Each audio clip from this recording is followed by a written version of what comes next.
नमस्कार मंडळी. तर फायनली दिवाळीचा दिवस आलेला आहे. सर्वात आधी तुम्हाला आणि तुमच्या परिवाराला दिवाळीच्या खूप खूप खूप जास्त शुभेच्छा. पूर्ण फॅमिलीने मिळून इथे छान दिवाळीचा एन्जॉय करायचं चाललेलं आहे. छान रांगोळी वगैरे काढून घेतली आणि मी इथे मिसिंग आहे. त्याचं रिझन काय ते मी तुम्हाला पुढे सांगते.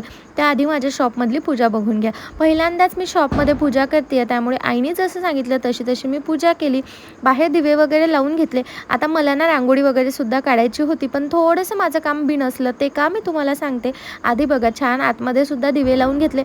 सिरीज लावायची होती, पण ती सुद्धा राहूनच गेली. बाबा माझ्यासोबत आहे, त्यांनी सुद्धा मला पूजा करण्यामध्ये खूप जास्त मदत केली. देवीला फराळाचं वगैरे दिलं. आतमध्ये सुद्धा दिवे लावून घेतले आणि त्यानंतर आम्ही आलो देवाचं दर्शन करून, म्हणजे मंदिरातल्या देवाचं दर्शन करून घरी. इथे फटाके फोडायचं चाललेलं आहे, पण प्रिशू मात्र घाबरत आहे आणि ती बाबाला चिकटत आहे. खूप छान छान नवीन नवीन फटाके यावेळी पार्थनी आणलेले, पण प्रिशू काही अजिबातच बघत नव्हती. सुंदर अशी श्रेयानी रांगोळी काढली, छान देवीचे पावलं वगैरे काढले, म्हणजे बाहेरपासनं तर आतपर्यंत. यावेळेनं रांगोळी तिने काढलेली आहे. दरवर्षी मी काढते, पण यावर्षी तिने काढली. बघा, छान लक्ष्मीचे पावलं काढलेत आणि ही घरातली पूजा. आता फटाके फोडायचं चाललंय, त्यामुळे सर्व फटाके बाहेर दिसतात आहे. प्रिशूला इथे तिचे जे छोटे छोटे मुलींचे फटाके असतात ना, म्हणजे लहान बाळाचे जे फेकल्यानंतर फुटतात, ते इथे श्रेया देते तिला आणि ते शिकवते.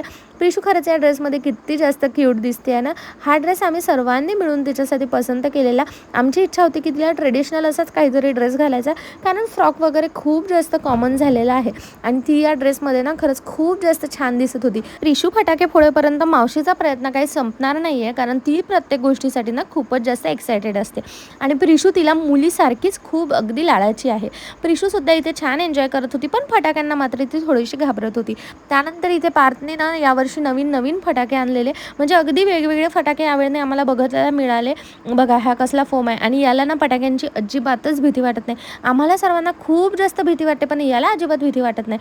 फटाक्यांचं काम हे दरवर्षी याच्याकडेच असतं. याला जे वाटलं ते फटाके हा घेऊन येतो आणि खरंच नवनवीन फटाके आणतो. यावर्षी मुलांनी ना खरंच अगदी वेगवेगळ्या प्रकारचे फटाके आणले, जे आम्हाला पहिल्यांदाच बघायला मिळाले. आणि आमचं सुद्धा असं होतं की बाकी फटाके नाही फोडत, तर अनारच जास्त आण. दिवाळी वगैरे झाली आणि त्याच दिवशी ना रात्रीला यावं लागलं हॉस्पिटलमध्ये. का ते मी तुम्हाला सांगते. इथे बाबासुद्धा सोबत आहेत. मला दिवाळीच्या दिवशीच हॉस्पिटलाइज करायचं काम पडलं, त्यामुळे म्हणून मग मी काही एन्जॉय करू शकले नाही आणि आधीसुद्धा मी व्हिडिओमध्ये कुठेच नव्हते. चला, मिनी ब्लॉगला इथे सेंड करते. बाय.